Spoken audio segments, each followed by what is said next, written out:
This guy is so cool that the boogeyman checks if he's in the closet.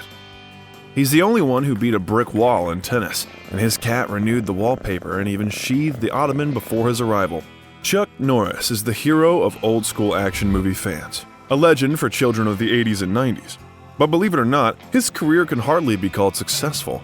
Today, in Biographer Express, we will discuss famous actors' career successes and failures.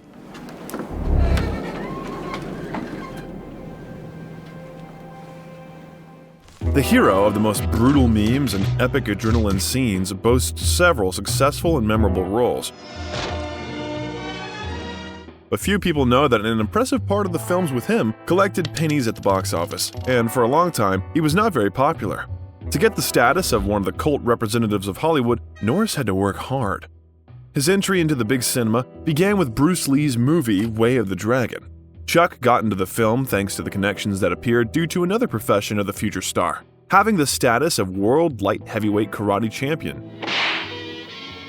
Norris was able to open a network of sports schools that were very popular partly because, in the 60s, the trend for martial arts skyrocketed and Hollywood stars often visited his school. So, he met Stephen McQueen, who introduced the master to the creators of The Way of the Dragon. Bruce Lee, who combined the director's chair and the lead role in the film, approved Norris. According to the master, the main criterion was the speed of Chuck's movements. Norris and Lee gained weight to look more impressive during the fight. The famous scene near the Coliseum took 45 hours, while the choreographic instructions were written for a quarter of the script. Way of the Dragon gained popularity, becoming the highest-grossing picture in Hong Kong and bringing fame to Bruce Lee and Norris. There, he was able to prove himself as a villain and demonstrate his fighting skills to the audience. The actor later admitted, "I was sure that participation in a film, even if it was made in Hong Kong, would be an advertisement that would attract more students to my school. But I could not imagine it would be the beginning of my new career." But after the release, Chuck did not receive offers from a crowd of producers. Indeed, he was still not such a brilliant actor. His next film was Yellowfaced Tiger in 1974. The low-budget filming was in Hong Kong, where Norris continued to develop his villainous role. The actor played an atypical role in a caricatured manner. There was a naked torso, a haughty grin, a cigar, and realistically played fights. Alas, the movie failed. It was accused of excessive banality. The actor faced tons of criticism. After that, saddened by the failure, he disappeared from the screens for several years. Realizing that being an actor was not only about being able to put colleagues on their shoulder blades, Chuck decided to upgrade his skills. On the advice of his friend Steve McQueen, Norris entered Estelle Harmon's acting school. The American film Breaker Breaker was the next point in the actor's career. Unfortunately, it was never released, as the movie was considered mediocre. But Norris himself highlighted the important role of the film in his career. "This was my first lead starring role," he once tweeted. The next movie, in which Norris starred, became a success. The action film Good Guys Wear Black gained great popularity. The budget was $1 million and grossed $19 million at the box office. It was a real success, and even today Americans consider this action movie the most famous of Norris's films. The film was referenced in the second part of The Expendables. The film became significant for the actor since priorities in his life changed, and the star faced a difficult choice. Starring meant that he would have to abandon plans for the further development of the kickboxing league, which he developed with Benny Urquidez. The Good Guys Wear Black success led to Norris's rise on the career ladder. A lot of offers began to line up for him. The following films in which he starred, The Octagon and A Force of One, made good money, collecting $20 million at the box office. A bright future shimmered before Norris, and his fee was similar to stars. Many believe that because of the talented direction of Paul Aaron, The Force of One received a good response from the viewer. An interesting storyline, well-staged fights, and memorable humor made the film one of the highest quality in Chuck's career. Interestingly, Aaron did not immediately accept the studio's offer to sit in the director's chair. According to one legend, his stepson, Keanu Reeves, persuaded the director. Although Aaron had already divorced his mother, he and Keanu continued friendly relations. They often visited cinemas and once watched The Way of the Dragon. According to legend, Reeves pointed out Chuck's coolness to Aaron and persuaded him to take on the project. Although such a genre was not in Aaron's style, the persuasion of the young man convinced him. Thanks to those two films, Norris's fees rose to $500,000 for the role. The aspiring actor was elevated to the rank of a promising new star, but then everything did not go as smoothly as he would like.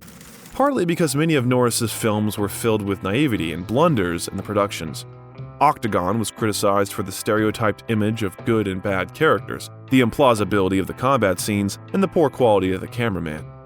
An Eye for an Eye was the next after the Octagon and the highest budget film at that time. In many European countries, the action movie was popular and received good reviews from viewers and critics. But despite that, the film, with a budget of $5 million at the box office, grossed only $7 million. It was a disappointment for the studio. The film's failure was due to the unsuccessful release date since, at that time, the horror film An American Werewolf in London was released and became a cult. The absence of an imminent studio that would act as a distributor also played a role. The next, and also not very successful, was the action movie Forced Vengeance. It earned even less than the previous one, with a similar budget. It prompted Norris to reflect on his mistakes and change his strategy. The film Silent Rage was noticeably different from the previous ones. It was a fantastic horror movie in which the invincible sheriff, performed by Chuck Norris, practiced his skills in karate on zombies. In our time, the film is already forgotten and is the most unknown in his career. But during the release period, the movie received laudatory reviews from critics. The film earned $10 million with a budget of $4 million, which can be considered a good indicator. What is your favorite Chuck Norris film? Share your opinion in the comments. More to come. Lone Wolf McQuade is one of Chuck Norris's most famous films. There is one of the actor's canonical features when he jumps out of the ground in a pickup truck. The film was released in 1983. $5 million was spent on its creation. At the box office, Lone Wolf McQuade did not perform as well as the studio would have liked, but still managed to collect $12 million. Years later, the TV series Walker, Texas Ranger with Norris would be created by analogy with Lone Wolf McQuade. Hollywood's legends say that the producers were very sorry that Bruce Lee was no longer alive because they saw him as the ideal main villain for this film. If Lee was alive, the film's tagline would be Revenge of the Century. But it was unlikely that he would star in such a project. Chuck Norris, in turn, was pleased and warmly recalled the process of its creation. In one of the interviews, Norris commented on his collaboration with David Carradine, who became his rival in the film.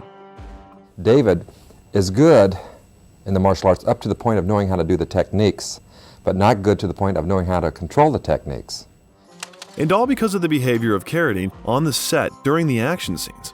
According to the actor, David went too far with the blows and ignored requests to be careful, starting a non-cinematic fight. So, during some fights, he deliberately beat in such a way as to cause harm. He sent Norris's stuntmen to the hospital, cut the face of one, and cut the mouth of another. I'm not used to working with people because of which I had to be nervous because of the lack of control, Chuck admitted. The film turned out to be a failure due to the small fees, taking into account the large budget. Several failed projects affected Chuck's career. Major studios began to lose interest in him. Chuck signed a contract with the Canon Group to save his career.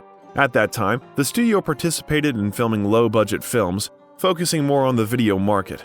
Among those actors whom the Canon Group helped to realize their first projects was, for example, Jean-Claude Van Damme. Films with his participation, which opened the way for him to the cinema world, were financed by the studio. So, shot in collaboration with Canon, Missed in Action became the most successful Chuck Norris movie. The action film received $23 million at the box office on a budget of $2 million. Neither before nor after Norris's films showed such a good result at the box office. There, the second famous episode with Chuck appeared, where the actor epically emerged with a machine gun in his hands from a local reservoir. After such success, the large Orion studio, which had such projects as Terminator and RoboCop, became very interested in the actor. It offered Norris the lead role in the film Code of Silence, which received laudatory reviews from American viewers and critics. With a budget of $7 million, the film earned $21 million. The success was because the script was for Clint Eastwood. The film was supposed to be a continuation of the Dirty Harry series, but Eastwood was not interested in such an idea. Of course, Norris was originally not supposed to get into the project. During that period, he was working on Invasion USA for the Canon Groups, and Norris was barred from filming in other studios. But at some point, Invasion USA was put on pause. So that the actor would not sit idle, the owners of the Canon Groups nevertheless showed loyalty and permitted him to work in the Code of Silence. As a result, The film became Norris's favorite film.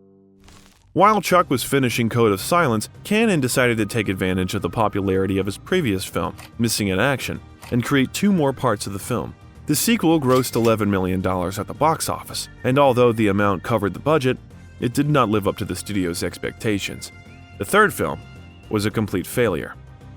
The blame for Canon Group bankruptcy was partly attributed to Norris. The company invested too much money, hoping for success. They tried to scale and make as many films as possible in a year. In 1986, the company released 43 films. The strategy turned out to be ineffective because even popular films among the audience, such as Firewalker, Invasion USA, and The Delta Force, did not justify the costs of $9 to $12 million spent on them. And even with the fact that The Delta Force and Firewalker were Canon's most successful projects in 1986, it did not save the studio from irreversible collapse. The only problem with the films was that they required too much production costs, and accordingly, they could not bring a good income to the studio, despite the positive feedback from the audience. After 1986, the studio was sinking. Creditors were demanding payments, and film budgets were shrinking. In the end, the owners terminated the cooperation and divided the studio through the courts. The studio went out of business in 1994, and Metro-Goldwyn-Mayer bought it. After several unsuccessful projects in the early 90s, Norris could free himself from obligations to Canon and terminated his contract with them. And in 1992, he appeared in the film Sidekicks, where he played a minor role of himself. Hi, I'm Chuck Norris. Yeah. And you're, Me. Chuck was the producer of the movie and was looking for its financing. One of the investors of Sidekicks was the famous businessman Jim McGuire, who invested $8 million in the film and regretted it very much in the end. Despite the movie's success at the box office and $17 million in fees, McGuire admits in his book that sponsoring the film was a big mistake. In the same year, Chuck began working with CBS and appeared in the TV show Walker, Texas Ranger. He played the lead role and was on the list of screenwriters for the project, which was shown in more than 100 countries and eventually became a cult. In 2005, it served as the basis for the film Walker, Texas Ranger, Trial by Fire by Aaron Norris, which earned an average rating but pleased the souls of millions of fans of the Texas Ranger. In 2021, the series was relaunched, but not with Norris, with Jared Padalecki. But yet, by the standards of the 90s, Walker, Texas Ranger was not the flagship series in terms of views. In the middle of the show, about 12 to 14 million people watched it. It was above average. For comparison, The X-Files averaged 20 million viewers, while Magnum P.I. averaged 22 million. Well, Friends could boast of 40 million and more. In any case, Walker, Texas Ranger was a milestone in Chuck's career. The brutal actor was even awarded the Golden Boot Award in 2001 for his contribution to the Western genre. But after that, everyone began to forget about Norris. And although after the closure of the series the actor continued to act in films, he did it infrequently. In 2005, the movie The Cutter was released. For a long time, it was considered the last in the actor's career. It seemed that the audience's interest in Chuck Norris was about to fade away completely, but suddenly the internet boom of the late 2000s turned the actor into one of the top memes. The invincibility of his characters became a fertile ground for jokes, which eventually became the basis for Chuck Norris Facts. Chuck Norris's tears cure cancer. Too bad he never cries, ever. The actor himself commented on the trend of inventing facts about him. I've seen some of them. Some are funny, some are pretty far out. Being more a student of the Wild West than the wild world of the internet, I'm not quite sure what to make of it. It's quite surprising. I do know that boys will be boys, and I neither take offense nor take these things too seriously. The sudden rise in popularity led to the fact that in 2010, Chuck got a role in the second part of The Expendables.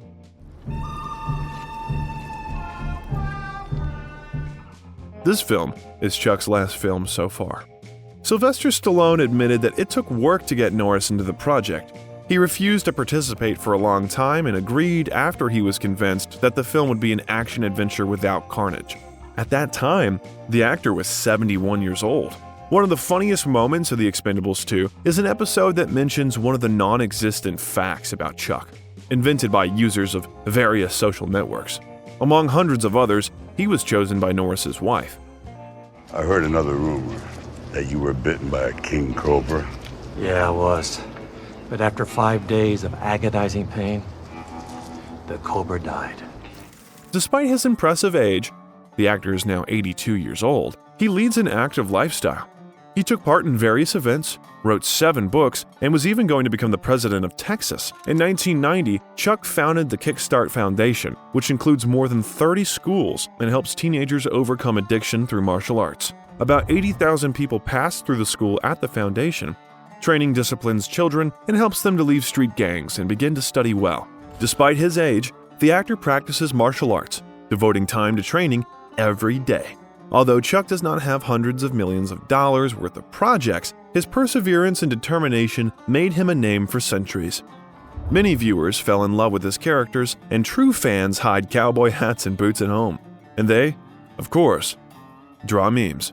But not only Chuck Norris has gone through a difficult path to success, other famous actors also try to catch changeable luck in big cinema. You will learn from our other videos who managed to do it and who had to bury their career. Click on the icon if you haven't watched it yet, and don't forget to like this video. Biographer Express was with you. Bye-bye.